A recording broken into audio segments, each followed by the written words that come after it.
Hello, ഞാൻ കുറേ ആയിട്ട് ഒരു ഓഡേറ്റിൻ്റെ ചെയ്തിട്ട് ഏകദേശം കുറേ ആയി. അപ്പം പുറത്ത് നല്ല മഴയാണ്. ഇപ്പം എല്ലാവർക്കും മഴയാണെന്നൊക്കെ അറിയാം. നല്ല മഴയായപ്പോൾ ഞാൻ വിചാരിച്ചൊരു ഓഡേറ്റിൻ്റെ ചെയ്യാൻ. രാവിലെ തന്നെ നമ്മൾ പത്തിരിയും മുരിങ്ങയുടെ ഇലക്കറിയാണ്. മുരിങ്ങേൻ്റെ ഇലക്കറി നല്ല ഹെൽത്തി ആയിട്ടുള്ള സാധനം കേട്ടോ. പിന്നെ ഒരു 11 മണിയായപ്പോൾ ഉറുമാമ്പഴം കട്ട് ചെയ്യുന്നുണ്ട്. ഉറുമാമ്പഴം കട്ട് ചെയ്യാൻ കുറേ പടാപ്പട വിട്ടിട്ടോ. കാരണം ഞാൻ കുറേ കട്ട് ചെയ്ത് പിന്നെ അത് ഇട്ടേച്ച് പോയി. പിന്നെ കുറച്ച് കഴിയുമ്പോൾ മോൻ വന്ന് കട്ട് ചെയ്യാൻ എന്തൊക്കെയോ കളി കളിച്ചു. പിന്നെ അവസാനം ഉരിച്ച് തിന്നു ഒരു 11 മണിയൊക്കെ ആയപ്പോൾ.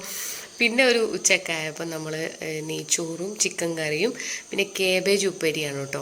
നെയ്ച്ചോറും കേബേജ് ഉപ്പേരിയും ഭയങ്കര കോമ്പിനേഷനാണ്. നിങ്ങൾ ട്രൈ ചെയ്യാത്ത ആൾക്കാരുണ്ടെങ്കിൽ എന്തായാലും ട്രൈ ചെയ്യണം. നല്ലൊരു കോമ്പിനേഷനുള്ള സാധനം കേട്ടോ നെയ്ച്ചോറ്. പിന്നെ ഞാനൊന്ന് പുറത്തൊക്കെ ഒന്ന് പോയി ഒരു ഷോപ്പിങ്ങിനൊക്കെ പോയി 2-3 ചോക്ലേറ്റൊക്കെ എടുത്തു. അതിൻ്റെ ഇടയ്ക്ക് കണ്ടൊരു ചോക്ലേറ്റ് ആട്ടോ, അത് ചില്ലിയുടെ ലിൻഡിൻ്റെ ചോക്ലേറ്റ് ആണ്. ചില്ലിയുടെ എരിവുണ്ടോ എന്നൊക്കെ ഞാൻ ചോദിക്കുന്നുണ്ട്. അപ്പോൾ ആ ചേട്ടപ്പുറ ഉണ്ട്. പിന്നെ ഞാൻ കുറച്ച് മെനൂസൊക്കെ നോക്കിയപ്പോൾ ഭയങ്കര വില. പിസക്കൊക്കെ മുടിഞ്ഞ റേറ്റ് 390 പിന്നെ ഞാൻ അവിടെ വെച്ചു. പിന്നെ ഏറ്റവും കുറവുള്ള ഒരു നഗറ്റ്സ് വാങ്ങി, വെജ് നഗറ്റ്സ് വാങ്ങി. നല്ല ടേസ്റ്റ് ആയിരുന്നു. അപ്പോൾ വീഡിയോ ഇഷ്ടപ്പെട്ടാൽ ചാനൽ സബ്സ്ക്രൈബ് ചെയ്യാൻ മറക്കരുത്. ബെല്ലൈക്കൻ കൂടി ക്ലിക്ക് ചെയ്യാം.